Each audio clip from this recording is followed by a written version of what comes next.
हुए जेल को गए और उनका एक बेल का कंडीशन ये भी है कि वो दोबारा इस तरह की बकवास नहीं करेंगे। तो हमारा फर्स्ट डिमांड ये है कि उनकी बेल को कैंसिल किया जाए। सिर्फ महतरम नाजरीन, अस्सलामु अलैकुम व रहमतुल्लाहि व बरकातुहू। जैसा कि आप जानते हैं, अभी नरसिंह आनंद जो हरामी हमारे नबी के शान में गुस्ताखी पे गुस्ताखी किए जा रहे हैं और अभी पूरे मुसलमानों में तहलका मचा हुआ है। आखिर ये राजनीति क्या है? कभी रामगिरी और कभी राणा, तो कभी नरसिंह आनंद, तो कभी और कोई आयरु गैरु नत्य कोई भी आके नबी की शान में गुस्ताखी करके चले जाते हैं और पुलिस खामोश रहती है, प्रशासन कुछ नहीं करती, अदालत कुछ भी नहीं करती। इतने केस दर्ज होने के बावजूद भी अरेस्ट नहीं किया जाता है।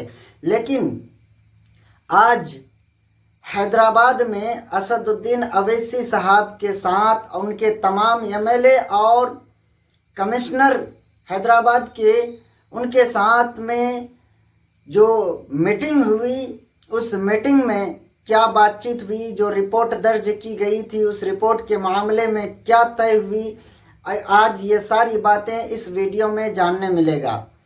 इससे पहले मैं आपको ये बता दूं कि असदुद्दीन अवैसी साहब ने बहुत ही जोरों शोर के साथ वहाँ पर कमिश्नर के साथ जो बातचीत किया है और कमिश्नर ने भी मानने के लिए तैयार हुआ है और कमिश्नर ने वादा किया है कि हम नरसिंह आनंद को अरेस्ट करेंगे। आप लोग बेफिक्र रहिए, आप लोग टेंशन मत लीजिए, उसको हम अरेस्ट करके सलाखों के पीछे उसको डालेंगे।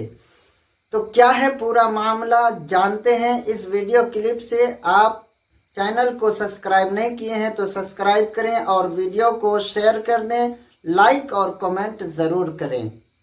आज एमआईएम पार्टी की तरफ से हमारे पार्टी के एमएलएज, एमएलसीज और मैं खुद कमिश्नर पुलिस हैदराबाद जनाब सी वी आनंद साहब से हम मुलाकात किए और उनसे हम एक रिटर्न रिप्रेजेंटेशन दिए जिसमें हम कमिश्नर पुलिस हैदराबाद से ये डिमांड करे हैं कि एक यती नरसिंह आनंद है जो दासना गाज़ियाबाद के टेम्पल के प्रीस्ट भी हैं, वहाँ पे रहते भी हैं। उन्होंने अपने एक वीडियो में, एक स्पीच में उन्होंने prophet Muhammad peace be upon him सल्लल्लाहु अलैहि वसल्लम के बारे में बकवास और अनाप शनाप और डिरोगेटरी और ऑब्नॉक्शियस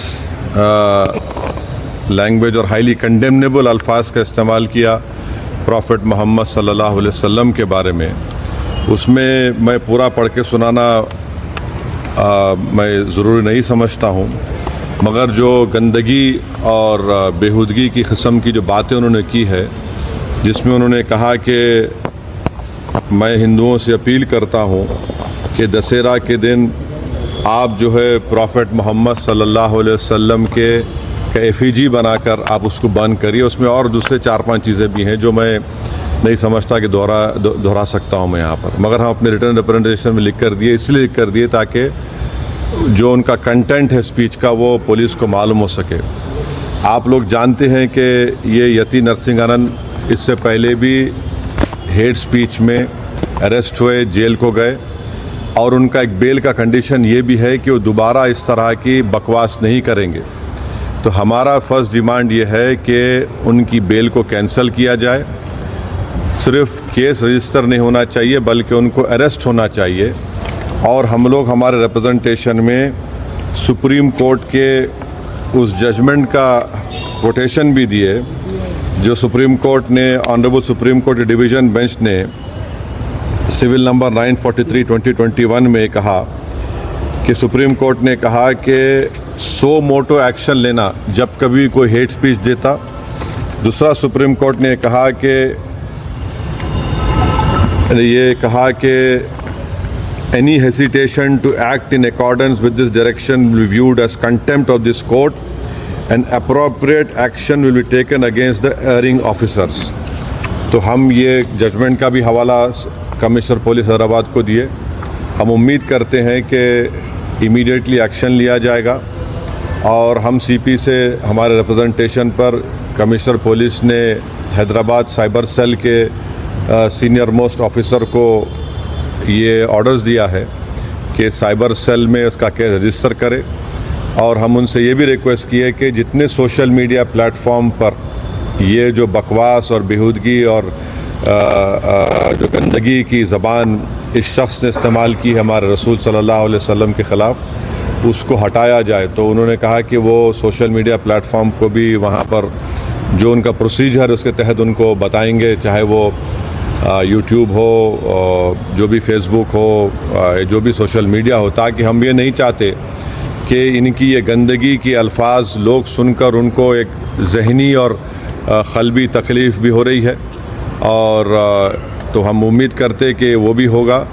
और तीसरा, हम आवाम से अपील कर रहे हैं कि आप पुरअमन रहिए, क़ानून को अपने हाथ में मत लीजिए। यकीनन हर मुसलमान के कोई दिली तकलीफ़ और हमारे जज्बात को ठेस पहुंची है और हम बार बार सबसे कह रहे हैं कि आप क्रिटिसाइज़ हमको कर सकते आप, मगर आप इस तरह की ज़बान हमारे प्रॉफिट मोहम्मद सल्लल्लाहु अलैहि वसल्लम के बारे में इस्तेमाल करना गलत बात है, बिल्कुल नाज़ेबा है, नाकाबिल क़बूल है।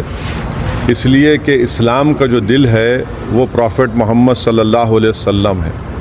तो ये एक मंसूबाबंद तरीक़े से ये शख्स इस तरह की बातें कर रहा है और मुझे पूरा यकीन है कि उत्तर प्रदेश की योगी सरकार का पूरा इनको आशीर्वाद हासिल है, इसीलिए वो इस तरह की बकवास बक रहे हैं। बीजेपी इनका साथ दे रही है।